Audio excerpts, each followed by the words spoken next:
And let me find Gretchen here, and I'm going to spotlight Gretchen. I'm going to turn it over to you, Gretchen. It's all yours. Okay. Hello, everyone. Welcome, and thank you so much for joining us. And thank you, Mallory, for introducing and getting this going.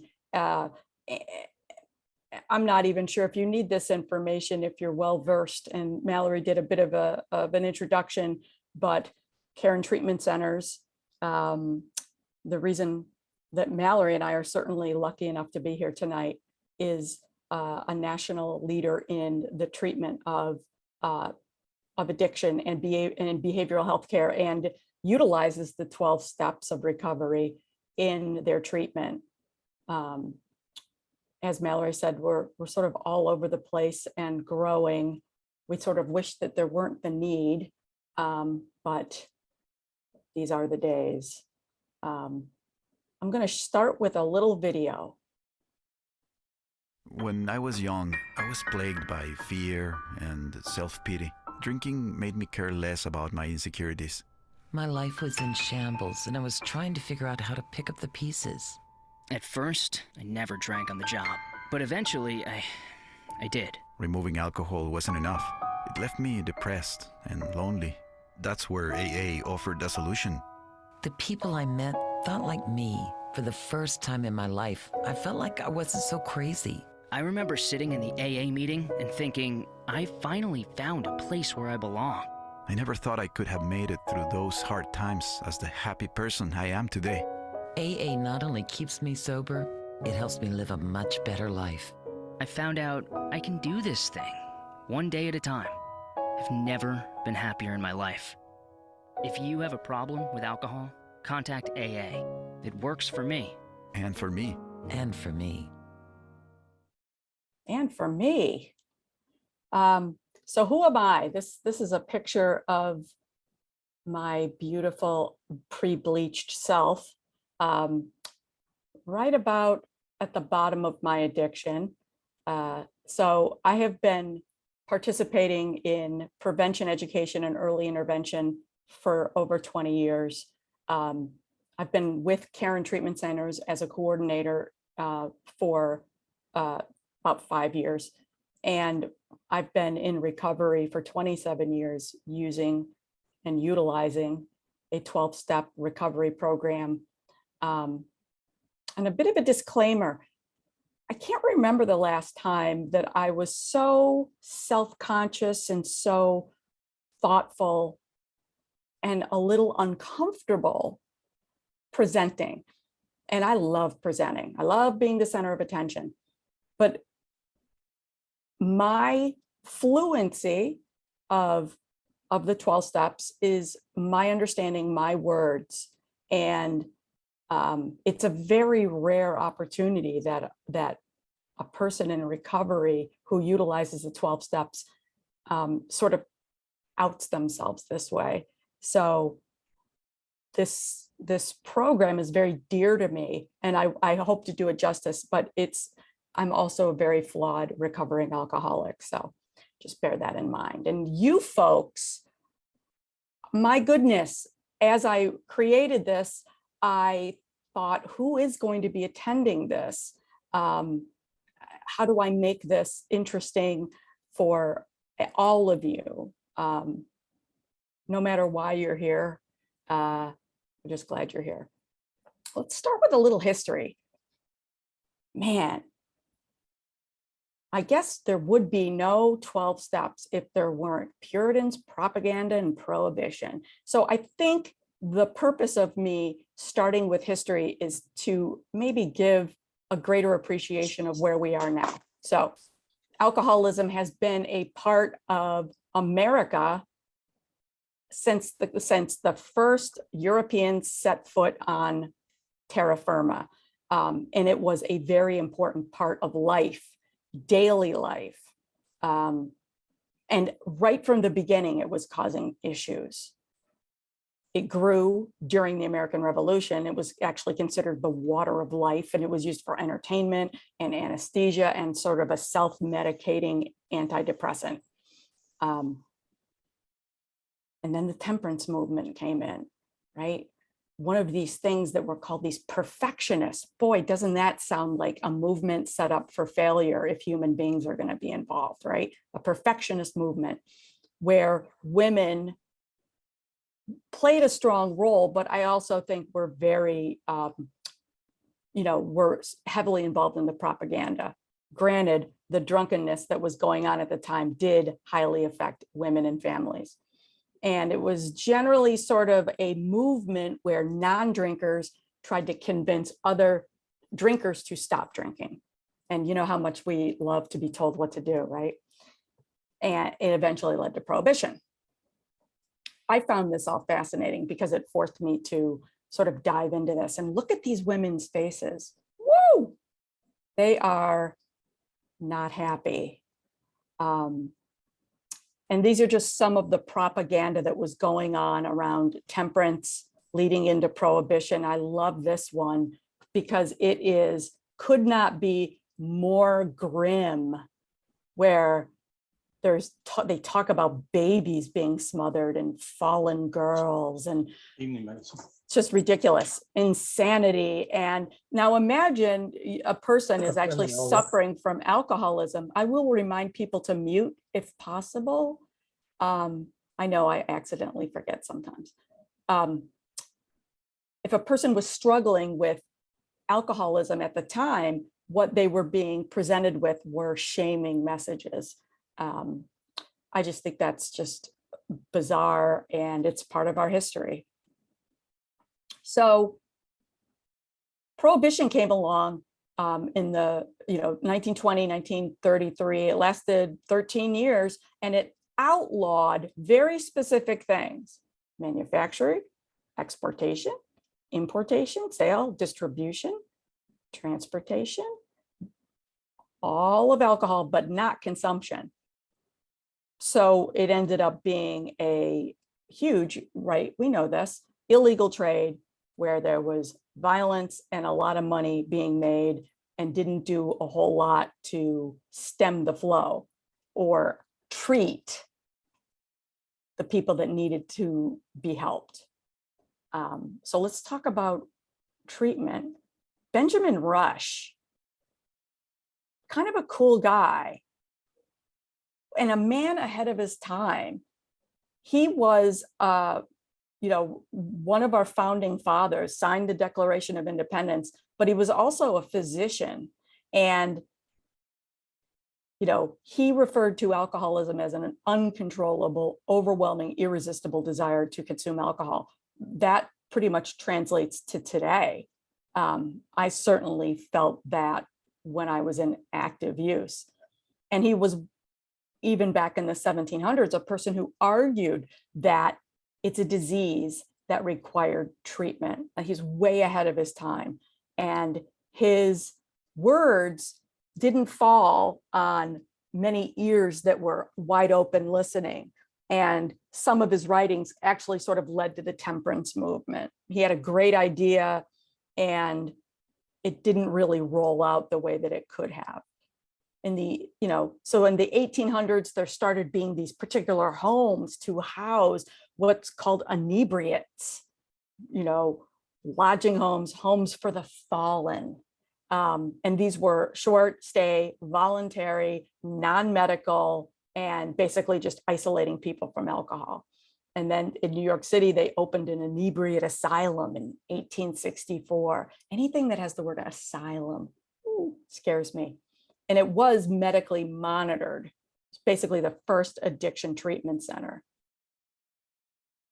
In 1870, you could get the Keeley alcohol cure, which was, pretty much a concoction of strychnine, gold, and alcohol. I don't think it cured much, but it probably made this Keeley fella a lot of money. And in 1880, of course, Sigmund Freud, he recommended cocaine as a treatment, which we now know was probably a bad decision. Those inebriate homes closed at the end of the 1800s, and in their place were drunk takes and legal repercussions, and safety was removed and stigma grew. And AA, Alcoholics Anonymous, and the 12 steps came out of a time when stigma was still looming. 1900s. This is important because Charles B. Towns Hospital in 1901 was an effective substance abuse treatment hospital, but really only for the affluent. And if you think about it, at $350 a day in the 1920s, maybe, that turns into today's dollars about $5,600 a day. So they are treating just a very specific population. And it still wasn't enough, even with all the money. And this is one of the things that we learn in recovery, is that addiction or substance use disorder is such an equal opportunity malady. I interact in my 27 years of recovery, have interacted from people of all walks of life. And I've gone to 12-step meetings in multiple countries. And sometimes it's amazing that we're all in the same room, because we'd never be there under different circumstances. But money can't cure, right? Almost to the point where the 12 steps are created, the government is passing laws that are calling for sterilization of the mentally ill, of the developmentally disabled, of alcoholics and addicts. This is becoming dire. It was a moral failing. And I'm grateful that when I decided to look at my own substance use issues, that this stigma, which still stands, certainly, but not nearly as loudly as it used to, we're getting better at having compassion for a disease that we sort of give ourselves, but never ask for it, right? And Alcoholics Anonymous was founded in 1935. I think it's important just to touch upon some of the important players that led to the forming of Alcoholics Anonymous and the 12 steps. There's a gentleman that is referred in the AA literature a couple times, but his name was Dr. Silkworth. And he was one of the doctors at that Charles B. Towns Hospital in New York City that treated the eventual founder of Alcoholics Anonymous. And his words and his care helped guide Bill W., who we'll talk about in a moment, in his writings and in his suggestions for the 12 steps. Now, the Oxford group was a Christian organization in the Lutheran faith that had ideas and suggestions within their own organization that did affect the 12 steps creation. And though, and we'll talk about this, the 12 steps is not affiliated with any religious denomination. Every so often, the way that the literature is written, you get that sense that it came out of,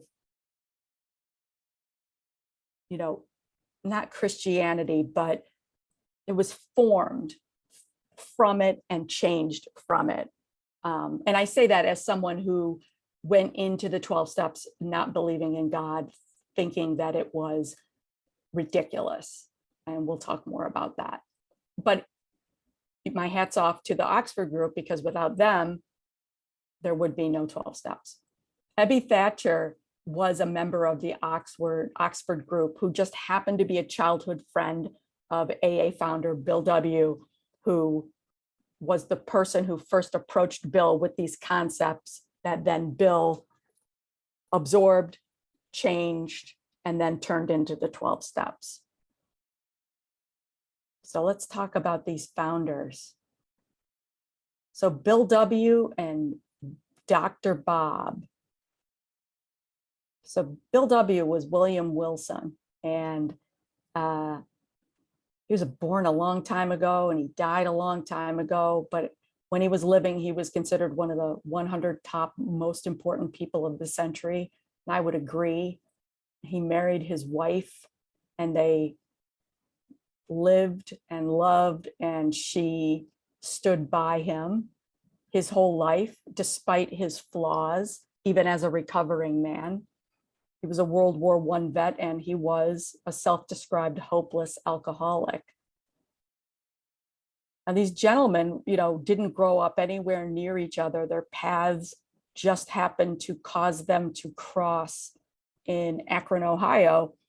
But it was these two gentlemen together talking to each other, helping each other, that formed Alcoholics Anonymous and the 12 Steps, both hopeless alcoholics. And there is a bit of serendipity in the story of how all this came about. That's, if you're a person that is in recovery with the 12 steps and has had a positive life change, like pretty much the people I know that I hang around with, it's a bit magical, the sort of way that things went down. So we call this thing that the 12 steps are supposed to help remove a substance use disorder. And that is the current term that is utilized as opposed to addiction or alcoholism. And as a person who's been doing this, presentations and has been sober, I'd still end up using the word addiction and addict and alcoholism. And you have to forgive me, alcohol use disorder or marijuana use disorder, substance use disorder. I knew I was an alcoholic. See, I just did it. Well before I quit. I knew my mother was an alcoholic who died from it before she ever had a chance to even acknowledge it. And that happening again is, I hesitate to use the word magical because that almost sounds like I'm not respecting my mother, but there was something very real about watching my mother have this pattern of repeated substance use despite negative consequences. And yet she still kept using. She kept drinking, she kept smoking cigarettes, she got lung cancer. She was treated for it, she kept smoking, she kept drinking, she was put on oxygen. She kept smoking, she kept drinking, she'd turn off her oxygen, she'd smoke. That's substance use disorder. And the thing for families and the thing for the individuals that have it is everyone has to figure out how many negative consequences are they able to tolerate before they're done. And I often use, the image of a wheelbarrow and sort of the people who suffer from a use disorder push a wheelbarrow around all the time. And as we have this pattern of use and these negative consequences happen, they're like bricks thrown in, right? And it gets heavy because we still keep using, and then more bricks come in. And then sometimes we have friends or we have family members who don't like to see us suffer, who don't want us to have those harsh reality checks, maybe with the law, maybe with money, who think they're doing the right thing, but they kind of clean up the mess and they take bricks out, and that lightens it and allows us to push it around a little bit more. It is probably the most difficult thing in the world to love a person with a substance use disorder. We are wonderfully flawed, lovable people when we're done using. Hopefully, when we are using, we're liars and we're cheaters, and we will tell you that we're done and then we're not done. So helping a loved one determine when they need to put that wheelbarrow down is a nuanced dance that requires conversations and an open mind, which is pretty much what everything is about this moving forward, because AA could not have been a more foreign concept for me. If I had not met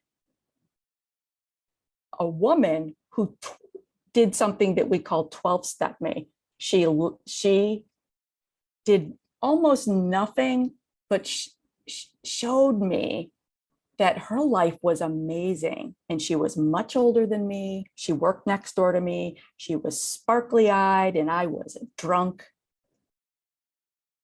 And I couldn't quite figure out why she's so awesome. And I felt like crap. She told me she wasn't using drugs or drinking anymore. And I was like, how do you do that? So the most important thing to start with the 12 steps is to understand that you don't have to believe anything. You don't even have to stop drinking or using. There's no requirement in AA that you have to come there sober or quit. But what it does is it sort of takes the fun out of using. So AA doesn't demand that you believe anything. There are people that have had maybe negative experiences with 12 steps who will say a lot of stuff. And I have a couple slides that will counteract some of the common misperceptions. But I'm telling you now that everything's a suggestion, right? Just a suggestion. And you don't have to do them, these 12 steps, these life-changing, life-giving things all at one time. In fact, I suggest highly that people don't. It took me, and I also don't suggest people do this, it took me 10 years I did some of the steps, and we'll go through those in a second. I did some of the steps and then I got only so far, and I didn't do them for 10 years, and I stayed sober. But it wasn't until I really got serious and did them that my life changed. But I don't really question it because I kind of did it when I was supposed to do it. You know, I'm pretty stubborn. Open mind. Pretty much everything that Alcoholics Anonymous utilizes, every meeting, pretty much, is based off of these two books. The first book, which is just called Alcoholics Anonymous, but everybody calls it the big book, which isn't really that much bigger than the other book, strangely enough, was written in 1939 by the first 100 members of Alcoholics Anonymous. It's still considered the basic text. It's been translated to 70 languages, and it has been unchanged. And part of its charm and part of its infuriating ridiculousness is the fact that the language hasn't been changed, and probably won't ever be changed, because as much as it can come across sometimes as misogynist in places, like the housewife can also affect, you know, her husband's bank book. You know, it's not very modern, and all the women in the meeting like giggle because we know that it's ridiculous. We don't want to do anything that makes it less effective. There are other 12-step groups, meetings that do change it, and we'll talk a little bit more about that. The other book is the 12 and 12, the 12 steps and the 12 traditions. And the 12 steps were essays that Bill W. himself wrote regarding these suggestions of recovery, the meat and bones of getting better, right? The big book absolutely references the 12 steps and actually does a very detailed job of explaining the best way to go through them, but the 12 and 12 gives a longer version of each step. The 12 steps are kind of divided into 3 groups. This kind of helps you understand the purpose. So steps 1 through 3 are about identification and realization. And these can be done alone with just by the person. They don't need to have a sponsor who we'll talk about in a minute involved or anything. They don't need to ask permission, though you don't have to ask permission for really anything. But this is like, this is sort of an awakening of sorts. And steps 4 through 9 are action steps. And there's a couple of those in there that no person in AA wants to do, but it's when those are done, like life gets better. And some of these you don't have to do more than once. And some of these I'll be doing the rest of my life. 10 through 12 are sort of spiritual disciplines, maintenance, check-ins. Am I living the life that I learned to live? Do I need to, clean anything up that I made? Did I make any mistakes? So on page 58 of the big book, rarely have we seen a person fail who has thoroughly followed our path. Yeah. Here's how the steps took, which are suggested as a program of recovery. Step 1, we admitted we are powerless over alcohol and our lives have become unmanageable. Right on.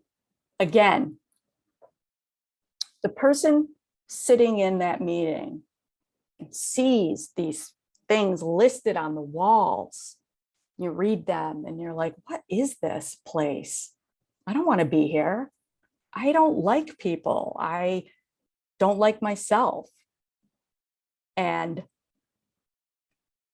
nobody walks into their first AA meeting and says, yeah, I am powerless and my life has become unmanageable. Like, you can, but most people are there thinking, this is a joke. This is uncomfortable. I want to run out of here screaming. I want to go get a drink.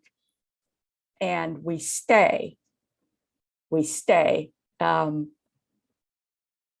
Because we need to understand exactly what's being asked of us here. So step 1 is about identifying the problem. Well, most people would be like, I know the problem, it's the alcohol. The alcohol is the problem, right? And actually, no. Alcohol has turned into what we think is the solution. It could be marijuana is the solution or heroin is the solution.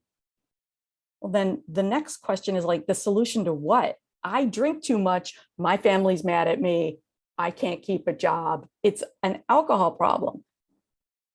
Well, one of the things that recovering people identify with strongly is something that is referred to as an internal condition.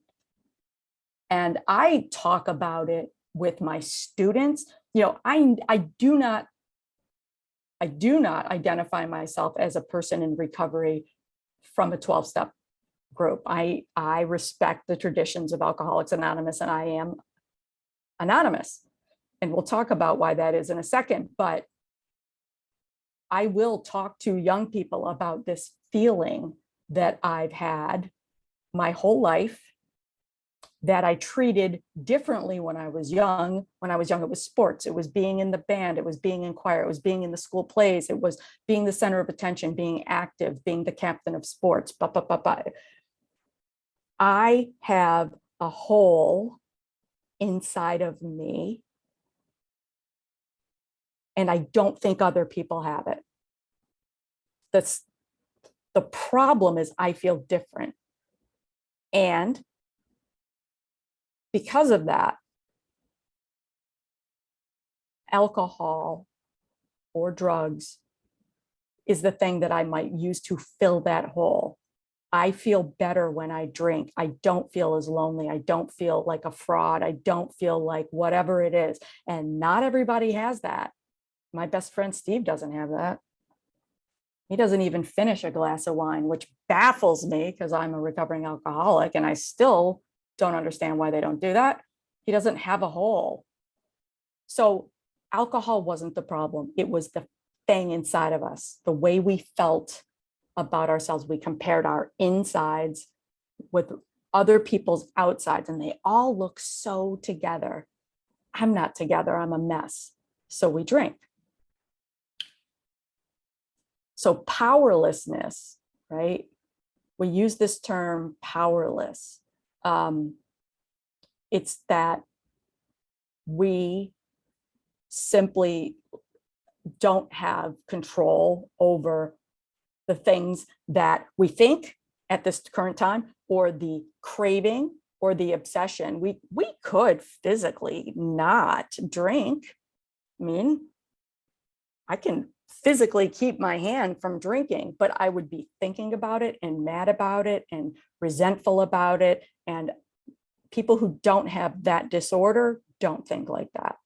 They're thinking about planting tulips or feeding their children, right? Okay, sorry, I'm moving my little bar around here. Step 2, came to believe that a power greater than ourselves could restore us to sanity. Let me tell you, when people started talking about higher power and God, I was like, I'm out of here. And I think it must be especially hard for people who had a negative experience with their maybe childhood God or family around God. I came into AA having just no relationship with God, never really thought about it. Wasn't angry at God. I just didn't have, I mean, I think I thought that's for other people. I don't need that. So when people started talking about higher power, I was like, here we go. The wording here can be like, it's a bit strong, can restore our sanity, right? Well, I'm not insane. I'm not crazy. What do you mean restore us to sanity? Well, we're not talking about a clinical diagnosis, obviously, but it is some pretty strong words. But if you think about it, are we sane? Like, can we realize the truth from something that's false? Because I would say that users or alcoholics, we will tell ourselves that we can absolutely go out and have a drink. I can have one drink. I can have a drink. And we'll say that to ourselves multiple times, when experience will show us that once we have that one drink, something happens. So the voice that tells us that the truth is that we can have one drink, that repeated voice is what is insane. And we believe it. We believe that little thing that's like, yeah, you can drink like a normal person, even though every time you try to, you end up in a gutter. So that's the kind of insanity we're talking about. We don't, when we come in, we are currently in a state where we are listening to our own voice that is not telling us the truth. Made a decision to turn our will and our lives over to the care of God as we understood God. And this is really where AA drops all of the stuff associated with the Oxford group, because the Oxford group would have said, believe in Jesus Christ. Well, AA, a couple of my best friends in AA are Jewish, and or even atheists. I sponsor a woman who doesn't believe in God at all, and she doesn't need to. Really, what she needs to know is that she's not God, right? So it's not a Christian God, and it's okay to not believe in God.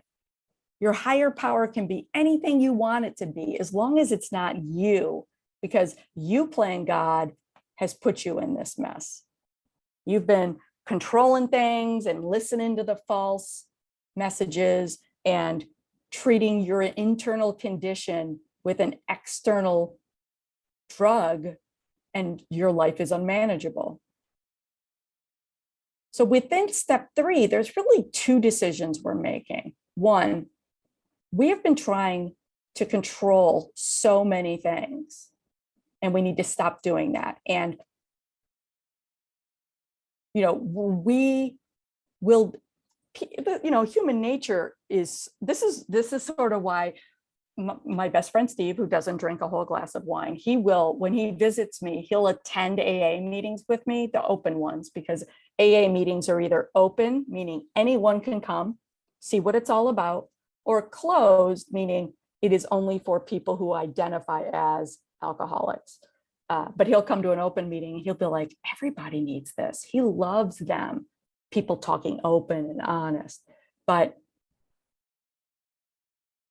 normal people try to control things, but we drink over the things we try to control. So if you think about it, we all have those days where we're like, if my boss would just do blank, or if my neighbors would just blank, or, if my cat was not sick, or whatever it is, that's not accepting life as it is rolling out. And the only thing that can come from us pointing fingers and being disgruntled in life's, play, it's only going to cause us to use. We can be very quick to critique others. So number 1, we're going to make a decision here that we're going to try and stop controlling the show, because guess what? You've been controlling it. You're not doing a great job, right?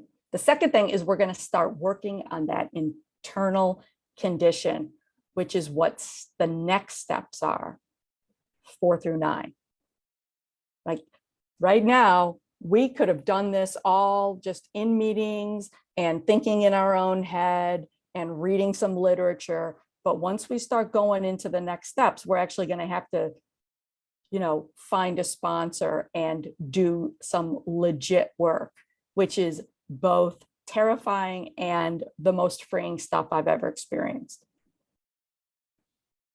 Literally makes our lives change.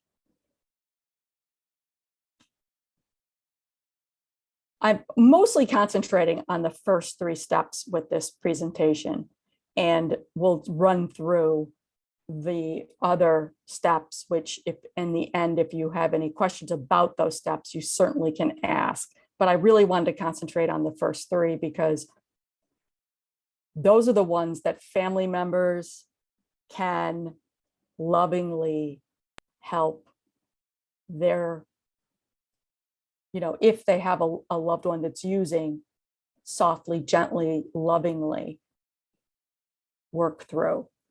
So they're kind of broken down like this. In step 1, we came, right? We started showing up to meetings. Step 2, we came to, like we realized that the life we are living is, hurting people. Our use is hurting people. It's hurting ourselves. So it's like we came and then we were like, whoa, I've just had my eyes open. I'm screwing up. And then 3 is we came to believe, which means I can't control things. I have to accept that someone other than me, something other than me has the control, because I'm miserable when I try to do it. Step 4. So we're just going to run through these. Step 4, made a searching and fearless moral inventory of ourselves. Who wants to do that, right? Everybody. Somebody will raise their hand. They'll be like, I'm on step 4. And everybody's like, searching and fearless moral inventory. Woo! It's like all of the resentments, all of your fears, all of the harms you've done others or had done to you. It's great. Step 5. Now, if that wasn't frightening enough, now you have to read aloud your step 4 with God, meaning out loud, and another person. That could be your AA sponsor, that could be a clergy person, it could be your best friend. I recommend another recovering addict just because they can identify with what you're saying. And as awful as everyone thinks it is, the end result is freedom. It's pretty cool. Admitted to God, to ourselves, and to another human being the exact nature of our wrongs. Step 6, we're entirely ready to have God remove these defects of character. Because guess what? In step 4, we wrote down everything. In step 5, our maybe AA sponsor helped us identify patterns in our behavior that keep causing us pain or others pain. And those things are called defects of character. And once you realize that you have them, then it's so much easier to ask them to be removed. 6 and 7 go by pretty quickly. Humbly ask God to remove our shortcomings. Step 8, made a list of all persons we had harmed and became willing to make amends to them all. Made a list, became willing. Nothing in step 8 says anything about doing it. Just be willing.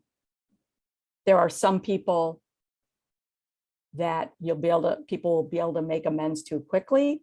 There's some people that if they did, it would cause more harm by alerting them to a behavior that maybe they didn't know before.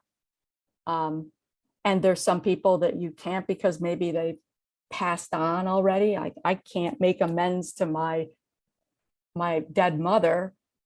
I try to do what's called a living amends by living a life that she would be proud of, living by a code that some AA and some just because I like to think of myself as a warrior with a code, with a sword and a breastplate and horns.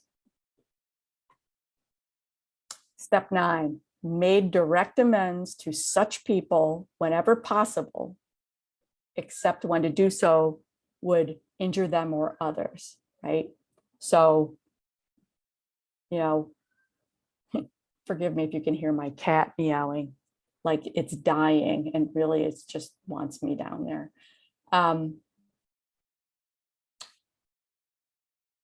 When I was in active use, I had an affair with someone who was in a relationship. And then when I got sober,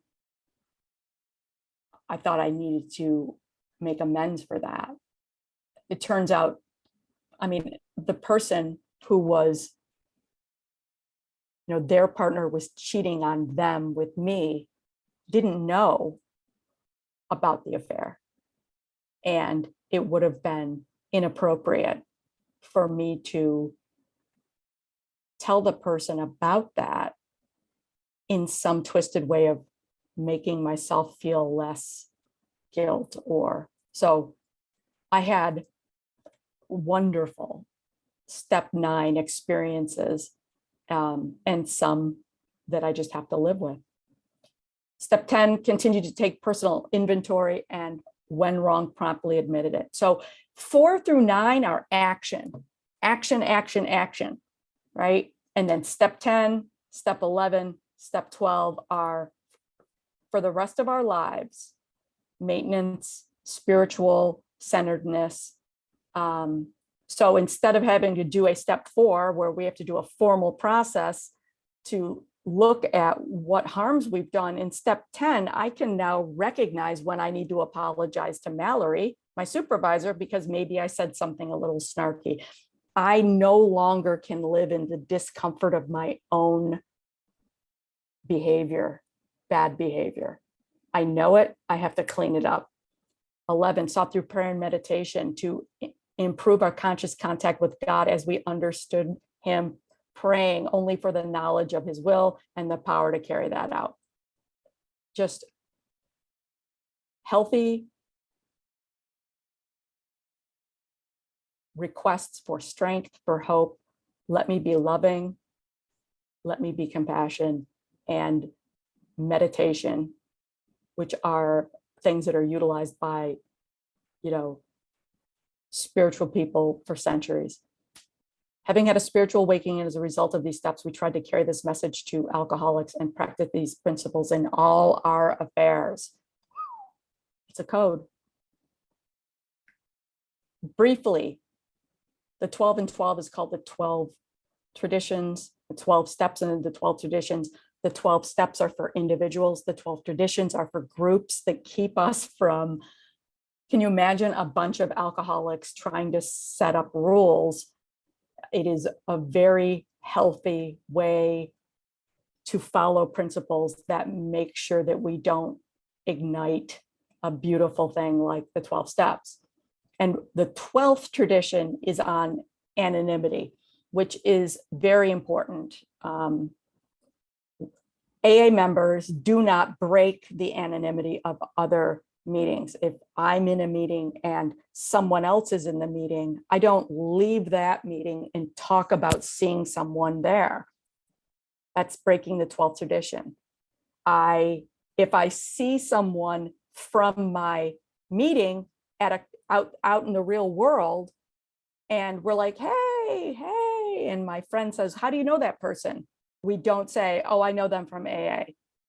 I always say, like, I know them from grabbing coffee. I know them from the neighborhood, because I work for a phenomenal, compassionate, health-centered organization where I can shout on the mountaintop that I'm in recovery from the 12 steps. But most people don't have that luxury. So there's still a stigma attached to it. So we are anonymous. I don't go out into the world saying I'm in recovery from AA or the 12 steps. I may say I'm in recovery because I represent AA. And the last thing we need, because we're humans and we're fallible, is for a person to, I use the 12 steps, I feel great today. And then for some reason they relapse the next day. That doesn't look great. So we're anonymous. We're almost done. And so from AA has come so many, and there's so many more of these anonymous groups that utilize the 12 steps. Narcotics Anonymous is the 12 steps. It has been modernized a little bit. So the literature is less ridiculous sometimes with John Barleycorn, they refer to as alcohol, saving a lot of lives. Al-Anon is amazing. I've gone to Al-Anon meetings for my mother's alcoholism, for my being in relationship with other recovering addicts, because just because you remove the alcohol, there's still the damage and the inner condition, even though we've worked on it. So whether or not the alcoholic or drug addict in your life recognizes that they have an issue, you could still go to Al-Anon. I mean, I can't think of a more powerful example to a person with a use disorder than a family member saying, I'm going to take care of myself, even if you're not willing to take care of yourself. And it also removes a little bit of the, telling your family member to go to a meeting. Have you gone to a meeting? When you also are going to a meeting that helps you. Al-Anon is Al-Anon for younger people. And there's also adult children of alcoholics. So let me whip through these real quick. So these are common things that people might feel about AA or misunderstands about, any 12-step group. They're going to make me commit to something.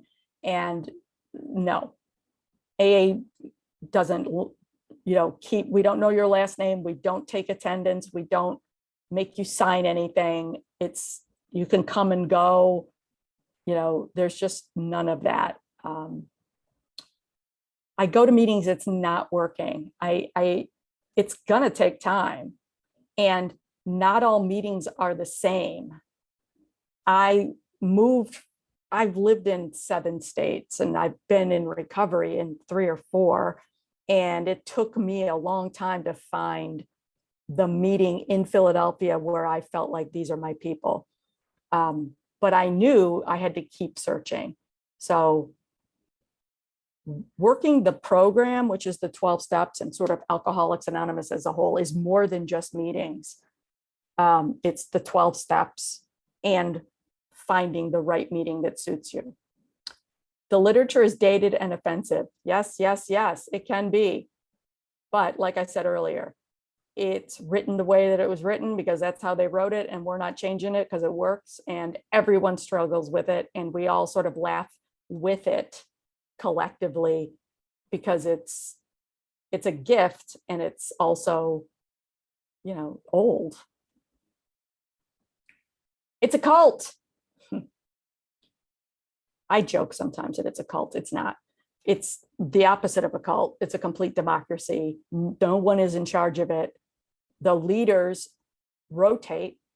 So there's no single leader. There's no money requirement. You can leave anytime, you can come anytime. And all the things in the literature are just suggestions.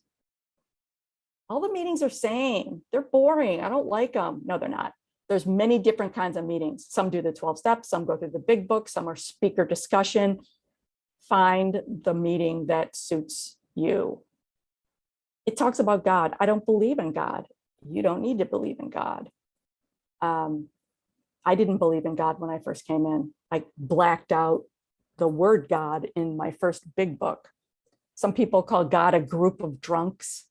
Again, you don't have to believe in God. You just have to believe that you're not God.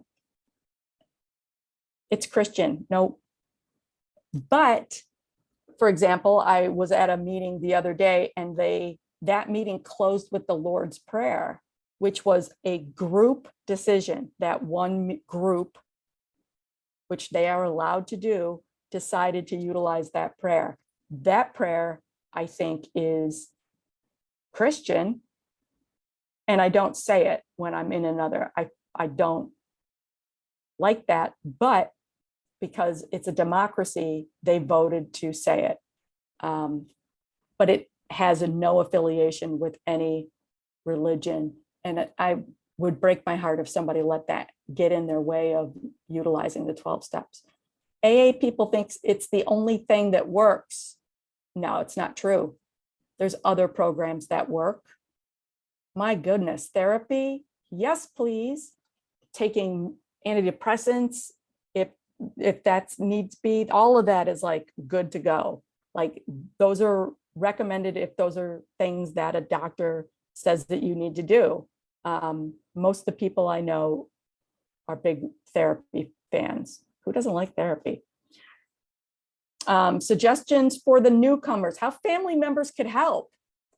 Make sobriety a priority. And then if sobriety is the priority, doesn't mean it becomes their life. It means that sobriety is a priority to give them back a life.